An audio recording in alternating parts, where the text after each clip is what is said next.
Conservative, constitutional. It's the Andrew Cooperrider Show, keeping you informed on what's going on right here in Kentucky.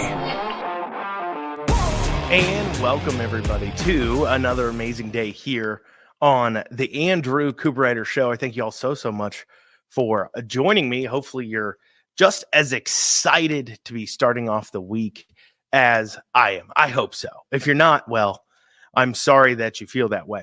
But as always, as a reminder, you can reach out to the show by emailing not Andrew, nobody responds to that one, info@theandrewshow.com. Once again, that's info@theandrewshow.com. Good way to kind of reach out to the show there. Otherwise, we'll dig into it. Please make sure you're liking, comment, sharing, subscribing. If you're online, if you're listening on the radio, I appreciate you tuning in, and please make sure you're sharing this out with others. At the end of the show last week, on Friday, I went over Senate Bill 56, a bill about safe gun storage. And I feel like I didn't fully and completely cover that, so people understand what this bill is saying. Because the more I dwelled on it, the more I thought about it, the more I realized just how ridiculous this law would be. You see, Neil put forward a similar bill back in, I believe, 2018, 2019. That was a safe storage bill in order to make sure you keep guns out of the hands of children, so-called middle road, a conversation and debate, but a completely different debate than the bill he has proposed this time. Why? Because there's no rider about children. There's no rider about other people. So to help demonstrate today, I have brought in my 1911 here. As you can tell, it is, of course, unloaded. Though you should always treat a gun as if it's loaded, just a common talk. But here's my 1911. And when I had it on my person, as I was carrying it around earlier today, completely legal. But let's say I'm going into a bank, and so I put it in this here handy dandy holster, and I've taken it off my person, and then I put it inside my truck because you're not allowed to have a gun in a bank. So let's say I decide I'm going to disarm going into the bank. Well, I am now, according to Senate Bill 56, I am now, according to Senator Neal's bill, committing a Class A misdemeanor, punishable by up to a year in prison and a $500 fine. In fact, this gun right here is sitting on my table in my studios, and it doesn't matter if I'm in here alone, if nobody's around me. If I leave this gun here and lock the door of my studios and go home, but I've left the gun here, according to that bill, I am now committing a Class A misdemeanor. This is no middle ground. Okay, you know those gun racks you have? Completely outlawed. Let's say you go camping here in Kentucky. I camp and hunt all the time. Maybe you do too as well. And a common way I like to store my hunting rifles is by storing them inside my truck at the campsite and then locking the truck doors. It's the most safe and secure way I can store them while keeping them out of the elements. So that's what I decide I'm going to go ahead and do. Just going to lock them up in the truck. That's how I've always stored my hunting rifles or shotguns or what have you when I'm doing a hunt camp situation. Well, under this bill, under Senator Neal's bill, that would be a Class A misdemeanor, punishable by up to a year in prison and a $500 fine. See, it doesn't matter if you live alone.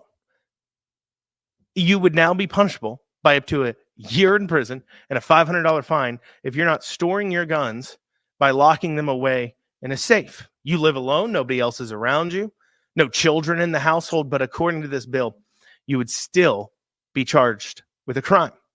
But let's say you say, well, Andrew, it's fine in process. I see probably Neal doesn't actually own guns or have any concept of what goes into owning guns, has never hunted, has never been an outdoorsman. Perhaps he's never done any of these things. So therefore, he doesn't realize the very huge follies in his legislation. So you say, look, this is simple. We'll just make a few simple changes and it'll be right as rain, just as good. We'll just add a rider to say if somebody else is in the house, you have to make sure you're keeping your guns safely stored.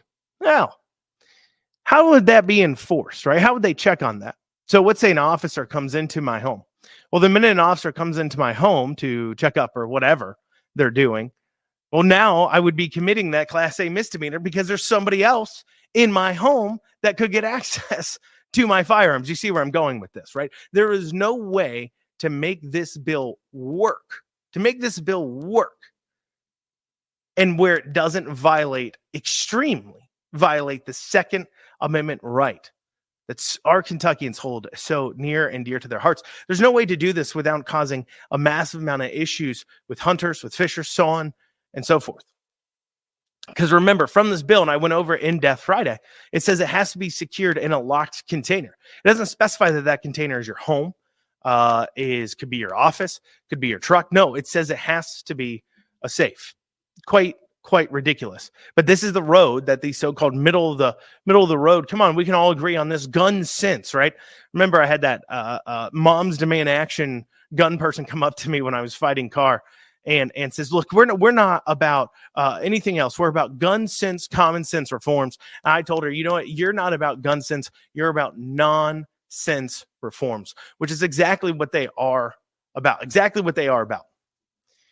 But besides that, speaking of bills in the Senate Bill 6, you may remember this as the bill to ban DEI in public universities, is set to get a hearing this week in the Senate Education Committee, which is one of the first few bills to be heard. So that tells you this is moving, as it is one of the first few bills to get a hearing of this legislative session.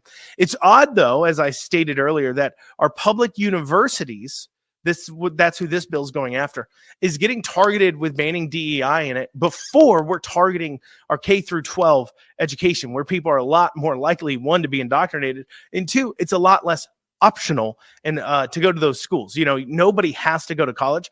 The government won't check it up on you to make sure you're going to college. But if you are saying you're going to public school, you either have to say you're going to public school or say you're homeschooling or going with a private school option. But the government has the ability, they have laws in place, truancy laws, that if you don't show up, if your child doesn't show up, they are in big trouble. So, but they're moving forward the DEI public university first, it would appear.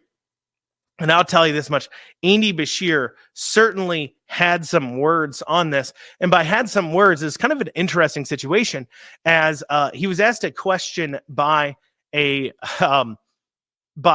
Austin Horn of the Herald Leader. Let's take a listen, and we'll stop and go and kind of dig into this as we go.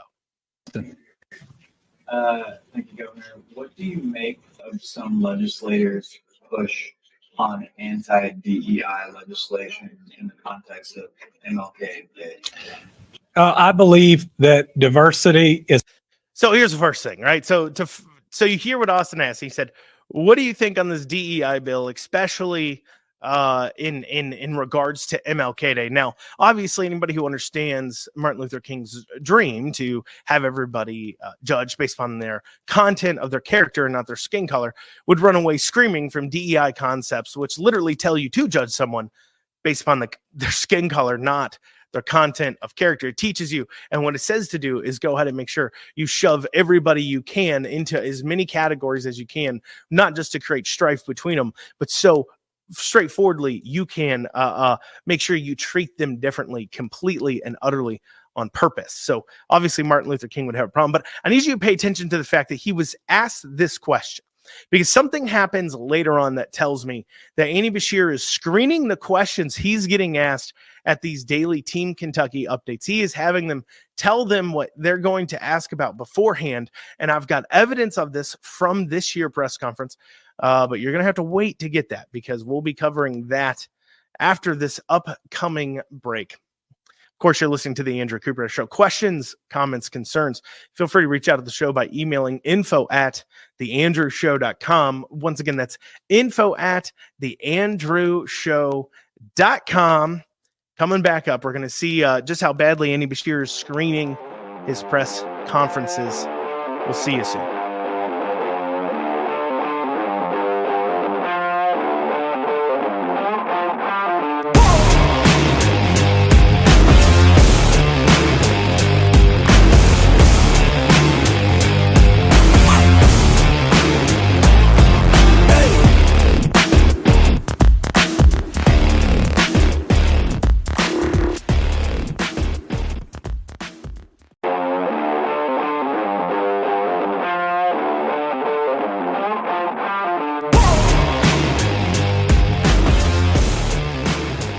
And you are back with the Andrew Cooperrider Show. Before the break, we are going over Andy Beshear's response to being asked about the diversity, equity, and inclusion bills, the bills banning that kind of practice here in Kentucky. He was asked that by Austin Horn at the Herald Leader. We're going to listen to his response, but remember, he was asked this question by the press. Keep this in mind. It's an asset, not a liability. I believe as a Commonwealth, we should be saying we want diverse population, diverse thought, that this is a... See, that's really key there. We as a Commonwealth should be saying we want diverse thought. Diversity in thought is what really matters. That's what dictates whether or not you can be successful as a business, successful, therefore, as a state, successful as a community, making sure you have those diverse thoughts. But that isn't what Andy Beshear is concerned about. What did he list first? Diverse people, not diverse thought. The real thing you should be concerned about. Now, you don't want a monolithic thought process in the state. That's how you don't challenge the status quo. No.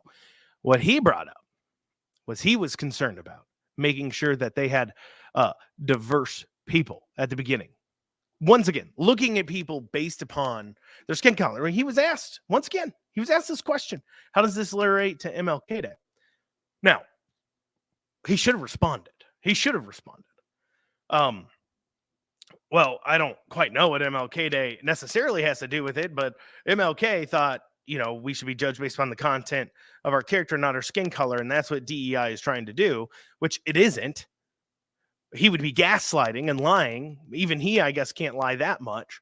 But at least it would be more in line than literally starting off by saying that diversity is about judging people by their skin color, flying right in the face of everything Martin Luther King had in mind. But let's keep taking a listen here. A welcoming place for everyone, and that we also recognize that while this is the greatest country on the history of planet Earth, we have made mistakes in this country that still reverberate today, and that we have a duty to address them.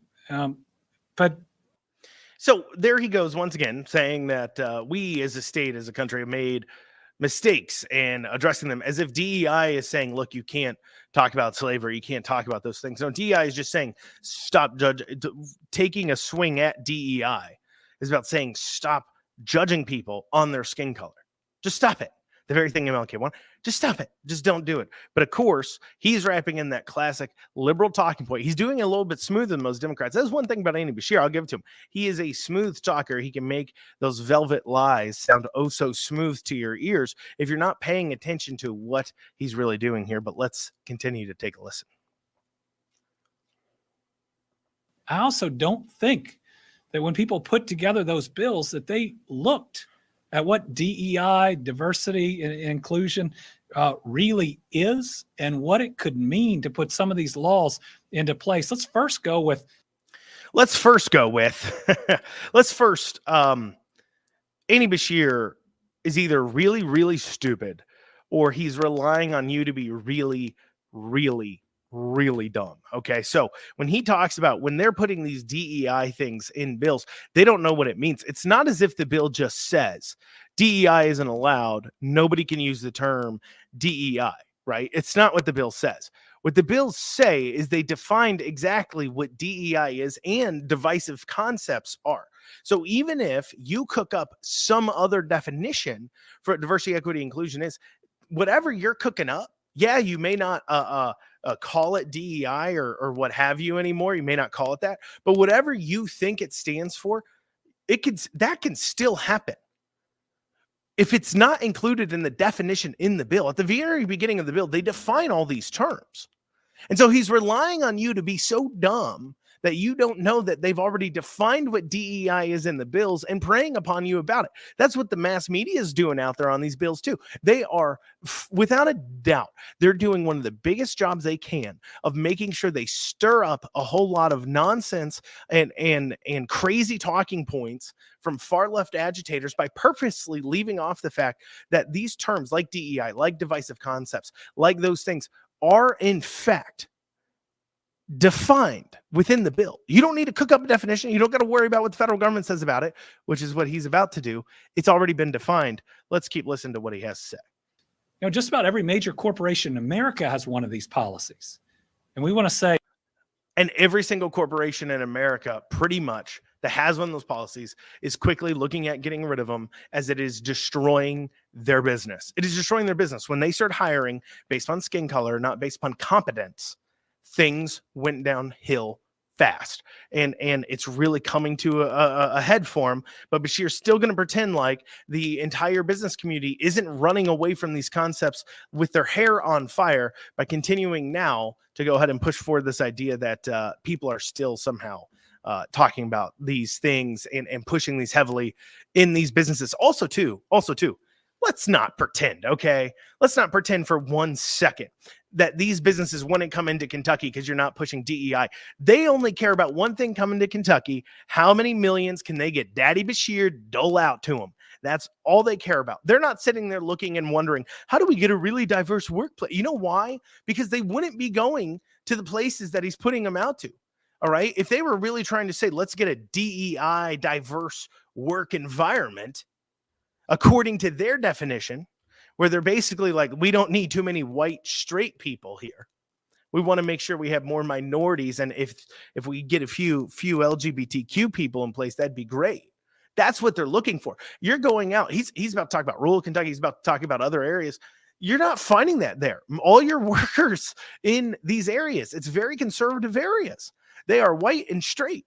So if they're really trying to fill their DEI callings, they wouldn't be coming to Kentucky in the first place. But that's not what they're doing. They don't really care about. They have never cared about this. No businesses have ever actually cared about this DEI stuff. It's been a grift all along. It's a grift in order to get liberals to buy their products. It's a grift to make them seem like they're doing good. It's the same thing as these companies that pollute the environment and dirty up rivers, sitting there doing a river cleanup day one day a month or one day every 2 years, or donating money to some clean river foundation so they can get a little seal to say that they care about the environment. It's the same exact thing. There's not a difference.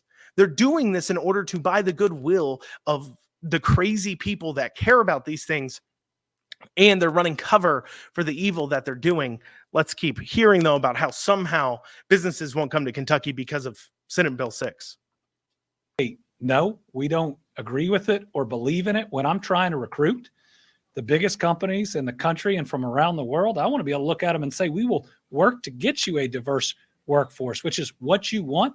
And we should be serving the private sector. He just said that the state of Kentucky would be working to get them a quote unquote diverse workforce. And remember, he defined already what diversity is. He already defined that it deals with skin color. So Andy Beshear is saying is he's going to tell these companies, we're going to try to find you a diverse workplace. So not only is he saying that he's going to take your tax dollars, give it to multi-billion-dollar companies, but also then he's going, outside of just giving them hundreds of millions of your dollars, he's then going to go ahead and make sure that if you're too white or straight, well, you can't benefit from that economic opportunity because, well, you know, they have a quota to fill. This is madness. This is crazy, crazy stuff. Let's hear him keep going down this road here. For that. But with all the dollars that are out there right now from the federal government, it's really important that everybody look at what the definition that the federal government and I believe that CPE and others use for what diversity, equity, inclusion is. So the federal government put out an executive order that has these definitions. And equity, if you'll put. Okay, so for those of you listening on the radio, you can't see it, but in the video, he just turned and he has a prepared slide on what the federal government says, diversity, equity, inclusion, and accessibility. They're adding an A now. It's like LGBTQ. They just keep adding things. DEIA now.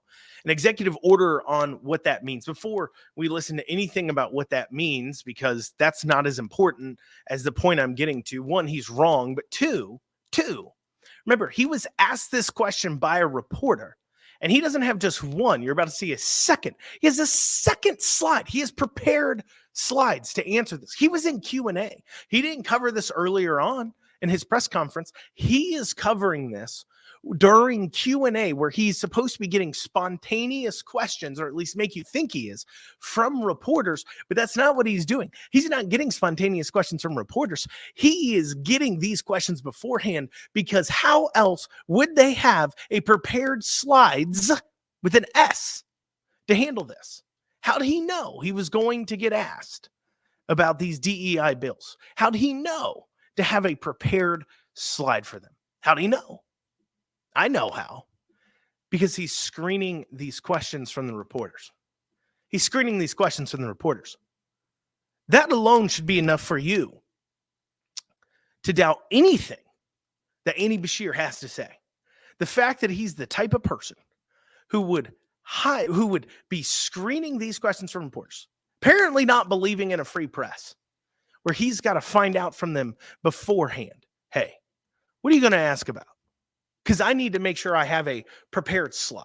What are you going to question us about? Because I want to make sure that I've got a PowerPoint presentation ready to illustrate my point. Not only is he wrong and lying on DEI, but he's also exactly the kind of politician / tyrant that we don't want to see, the kind that is screening questions from the press in order to make sure that he's ready and prepared to fill you full of nothing but complete hooey.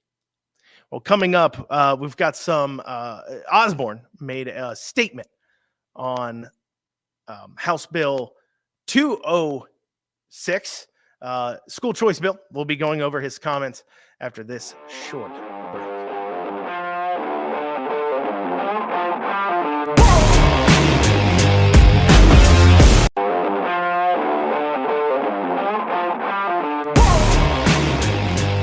And you are back with the Andrew Cooperrider Show, your source for Kentucky politics.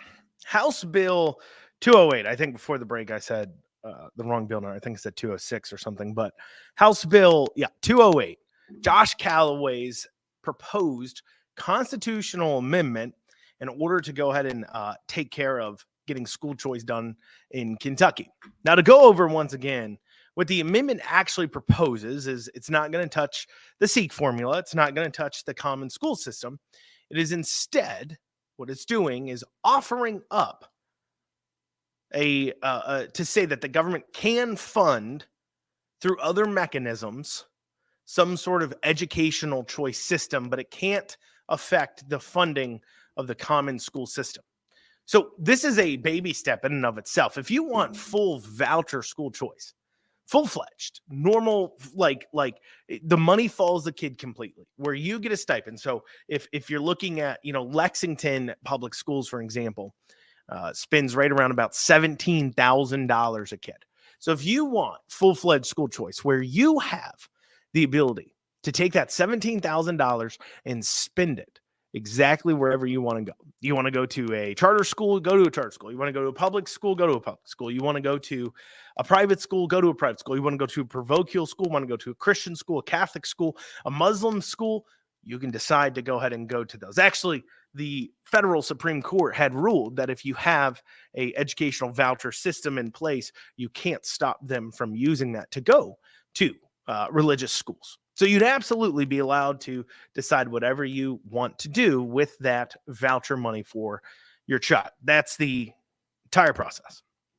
Well, that's not going to happen under this amendment. That's not what it's not putting forward. Public schools will still exist exactly how they're funded. They're in a way trying to split the baby. They're trying to make sure that the rural areas can have their problems potentially with school choice dissuaded, as they worry about those who travel for work out of their counties, removing their kids and taking them to private schools in other counties and quote unquote cost them SEEK fund formula. But also to remember, as kids leave public schools, the amount per student in the SEEK formula you could see increased and going up to offset that anyways, because they're not supposed to be touching the common school fund or necessarily defunding it according to the amendment. It would be forbidden to do. So it's already a pretty straightforward, not super strong amendment. However, according to this from Austin Horn, he asked David Osborne, he says, asked House Speaker David Osborne,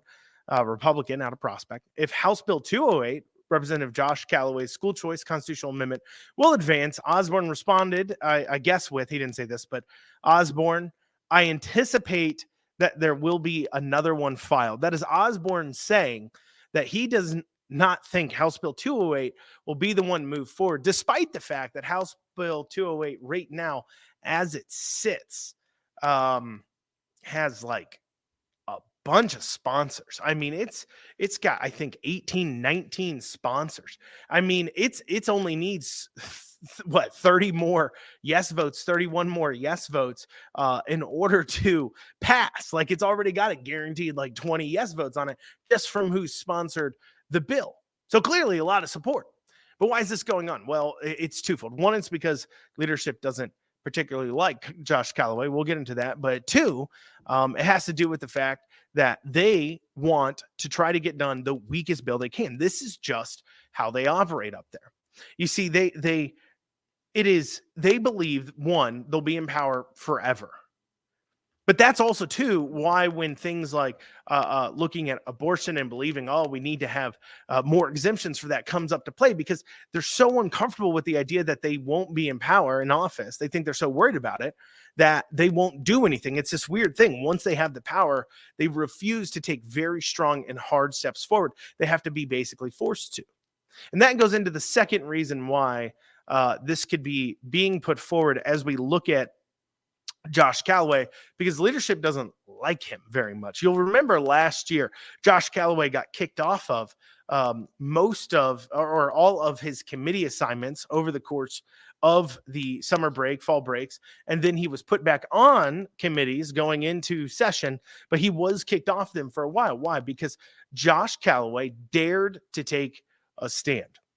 What do I mean? Well, let's rewind to Senate Bill 5 from 2023. It was a bill that did a mix of things. Josh Calloway put forward some amendments, and while he's putting those forward, he made a passionate floor speech. But he was standing there knowing he was going against leadership. Let's take a listen to Josh Calloway's floor speech. Thank you, Mr. Speaker. May I speak on the bill? Yes, sir. The first thing I'd like to say is that parents are begging. They are begging this legislature for help. They're begging us to do something that is meaningful and something that is strong, to have the opportunity to keep their children safe. We're not up here. So I'm going to cut in a little bit because this is a little bit longer of, honestly, the entire floor speech was 30 minutes long. I took out some of the best parts, but pointing to just how, Frankfurt works, how leadership will go after good people simply because they don't disagree, what have you. And so I'm going to cut in, but he's talking here about parents, indoctrination in the schools, and how parents, 2023 especially, are saying, look, we're trying to get bad books out of school. We're trying to get other things out of school, and we're unable to do that. We need help. We want the legislature to do something. But despite that, the legislature was taking, at best, half approaches. They were basically forced/tricked into actually doing something. But let's continue with Calloway. We're trying to get books out of schools that talk about the Civil War. We're trying to deal with books like Gender Queer that depicts sexual acts with minors and older teenagers. That people like Miranda Stovall that went and begged the school to get this out of the view of her son, of her child. She appealed all the way to the Jefferson County School Board, and they put together a board to review this, and they sided unanimously against this mother. Genderqueer is a very, very racy book. It just is. That has no business being in schools. Of course, they'll say that this is a book banning anytime that you hear conservatives talk about this, but it's obviously not a book banning. You can still go buy that book. We're just saying, look, you can't spend tax dollars on those kinds of books. Those have to be addressed. And Genderqueer is very episodes many episodes ago, I took some excerpts out of the book to point out just how bad that book is. And especially now that I'm on the radio, I could not do that same show. It is extremely objectionable. It is extremely wrong. A lot of problems, but regardless, we'll continue with Josh's floor speech here. That's what we're trying to address. That's what we are trying to fix in the state of Kentucky. We are trying to protect our children. And if you ask me, you don't have to. But if you ask me, there's a lot of things that we can do up here this session. But I don't think there's one single thing that we could do that would be more important than making sure that our children are protected. Mr. Speaker, in order to make this bill a better, stronger, more rounded bill, I filed an amendment on the floor today, House Floor Amendment 6. Now, I understand that it has not been filed in time. And Mr. Speaker, I would ask to suspend the rules to be able to have Floor Amendment 6 called to the floor. So what he's doing there, so he proposed an amendment in order to make this bill stronger to address the kid issues. Senate Bill 6 specifically dealing with books in the schools. The amendment itself mirrored another bill in the Senate that had been along. A lot of people talked about it, but why did he need to suspend the rules? What happened? What ended up happening that leads now to Osborne now in this session, because this is 2023, in this session now, not wanting Josh Calloway to end up with the quote-unquote win of being the sponsor of the school choice amendment. We'll be going over that after this short break. Of course, you're listening to the Andrew Cooperrider Show. Want to reach out to the show, feel free to email info@theandrewshow.com. We'll be back after this short break.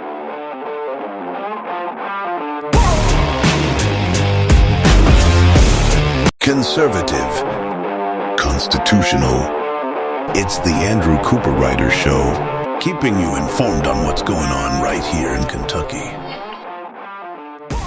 And you're back with the Andrew Cooperrider Show, your source for Kentucky politics. And for the break, we are talking about House Bill 208, bill to a constitutional amendment that's being proposed in order to allow school choice, and how Osborne has said that he thinks another bill will be filed. Reading between the lines, he's saying that a different amendment will most likely be passed, not Josh Calloway's. We're going into the reasons why. At first is because maybe even though the amendment is a half measure in and of itself, because that's what's required to even begin to get something done, they want something even weaker than that to give us some weird skeletal view of what school choice might be. I guess they really take the baby step approach even when it comes to constitutional amendments. But besides the fact, there's some other things at play, including Josh Calloway's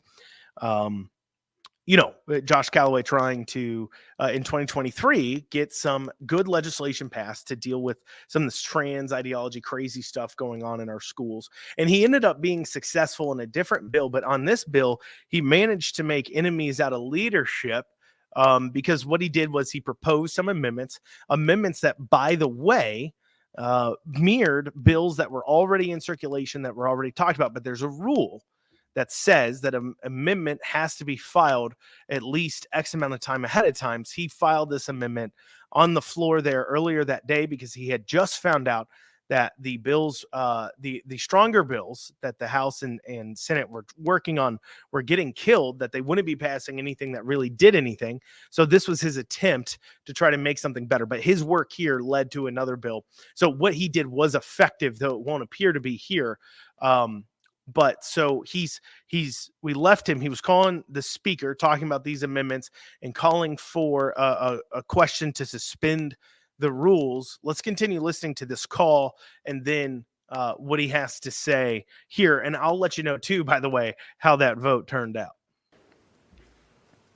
Motion of the gentleman from Breckenridge 10 is for a suspension of the rules for the purpose of allowing Floor Amendment 6 to be acted upon.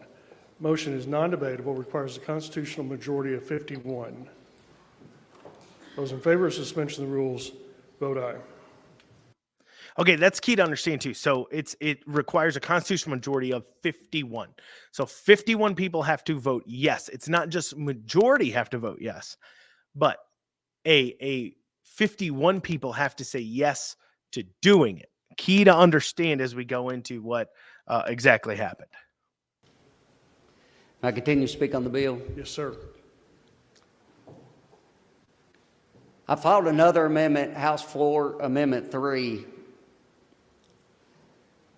The media has tried to portray what is going on, the things that we have filed. They have tried to portray this, and this is what they say, that we're just trying to pass don't say gay bills.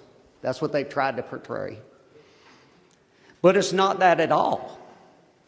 What we're trying to pass is a parents have the say bill.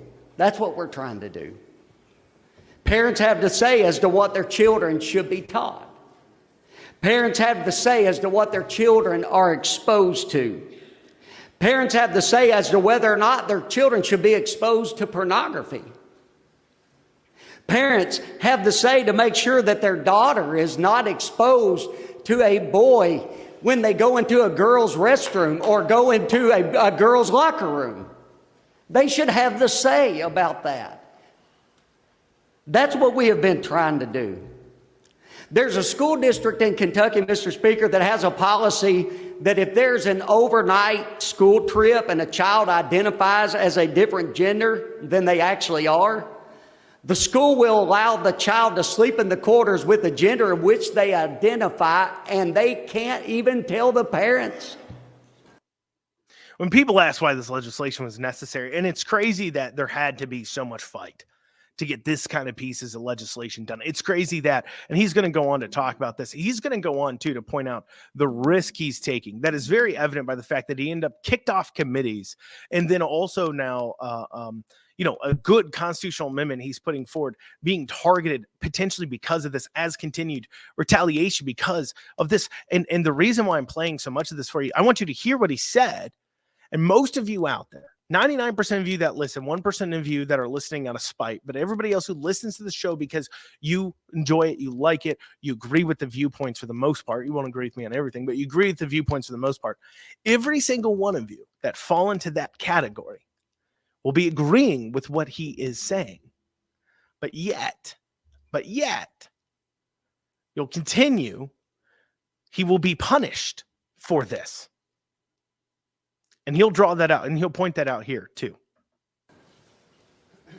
We have the majority of votes on this floor to pass a meaningful and as strong of a parents' protection and child protection bill as we want to pass. We do. And I want the public to understand this. One of the hardest things that I have ever done is make it to this floor tonight and do what I'm doing. I want the public to understand that on this floor is the votes to make sure that we protect our parents' rights. And for some reason, somewhere in this big house, it gets blocked time and time and time again. But it's here. You could say, Josh, gentleman from Breckenridge, whatever you want to say, you could say that I'm being disloyal by saying this. Call it whatever that you want to call it, but we're not talking about whether or not we're moving the tax rate 0.5% or 1%. We're not talking about whether or not that we're going to give big business a tax cut or we're going to give them a tax hike. We're talking about our kids. It's incredibly key to understand. I mean, he's going into this, and those of you watching that, hearing that, may be like, why would he at all be punished for saying and doing these things. Why would they call him disloyal? This should be a thing conservatives agree with, getting rid of giving parents control in the over what their children are being taught, making sure parents know if their kids are being housed with boys that say that they're girls if they're a girl, or vice versa, or what have you, knowing that they're being housed that way so they are aware of the dangers and risks. I mean, it's not like we've never seen a K through 12 age female, especially, being assaulted by one of these so-called quote unquote women. They're dudes that say that they're women. It's not as if we haven't seen it. So it's not like it's just this boogeyman that's just out there. But yet, despite that, he's calling this out. And listen to what he said. He said, they will call me disloyal in this, for doing this, for calling forward amendments. Disloyal. We continue with him kind of going into some of the ramifications that he will expect to have because he's taking this stand. You think about, everybody sitting here in this room right now, think about what I am doing. Think about what I'm risking. I'm risking my political position. I'm risking friendships in here. I'm risking positions that I have, potential positions that I could have, and I am not intending to run for any big office. And so, it's ridiculous. Not only is he outlining that, but he's not lying. He did end up having repercussions for that. And so he proposed that floor amendment in order to give parents the ability to have a say-so over the books in K through 12 schools, that there'd be a process for removal. And he talks about some issues that happened with Louisville, the crazy books and everything else, and amendments on teaching it. And so take that amendment he proposed, that we heard him propose in here, House Floor Amendment 6. Okay. Straightforward, basic stuff. What happened to it? He had 33 yays, 9 nays, and then 58 not voting. Why did those 58 not vote? Why did they not vote? You can see them here. Okay. You see a list, 58 of them. Why did they not vote?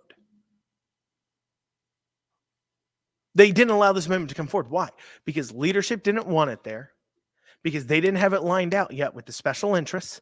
The special interests wanted it dead. The Chamber of Commerce wanted it dead. The school districts wanted it dead. They wanted it killed, just like they don't even want this half measure of a school choice bill that Josh Calloway has put forward, because he knows this is what has the best chance to pass. And I get that. This is the most we can do with what we have chance. They won't let that go forward either. 1 is punishment to him, and 2, because they're still controlled by the special interests, and that's who continues to run the state in this. It continues to run the state and run the state legislature, and it's time we start voting smarter. Pay attention to those nays. If your representative's on that list, why don't you ask them why? Well, that's what we got time for today on the Andrew Cooperrider Show. You all have a great rest of your day. Have a good Martin Luther King Day. We'll see you back here tomorrow. See you then.